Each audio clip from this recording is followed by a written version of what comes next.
पाहताय JB TV news. बातमीत सत्यता हीच आमची ओळख। अनैतिक संबंधाच्या संशयातून विजय राठोडचा खून, मृतदेह जळगावहून दोंडाईचा इथं आणून जाळल्याची धक्कादायक घटना।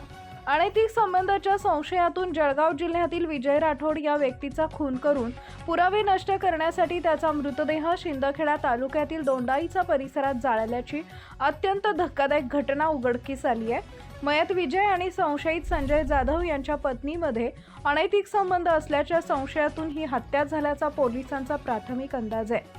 गुन्ह्याचे पुरावे नष्ट करण्यासाठी संशयितांनी मृतदेह जळगावहून शिंदखेडा तालुक्यातील दोंडाईचा परिसरात असलेल्या अंजन विहिरे गावाजवळील एका पुलाच्या पाईपमध्ये आणून जाळल्याचा आरोप आहे।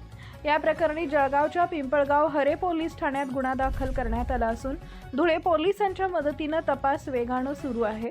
सध्या घटनास्थळी फॉरेन्सिक पथक दाखल झाले असून जळालेल्या अवशेषांवरून कायदेशीर ओळख पटवण्यासाठी आता थेट DNA चाचणीची मदत घेतली जाणार आहे। या घटनेमुळे मोठी खळबळ उडाली असून पोलिसांची विशेष पथके संशयितांचा कसून शोध घेत आहेत। प्रतिनिधी परीक्षित परदेशी, धुळे।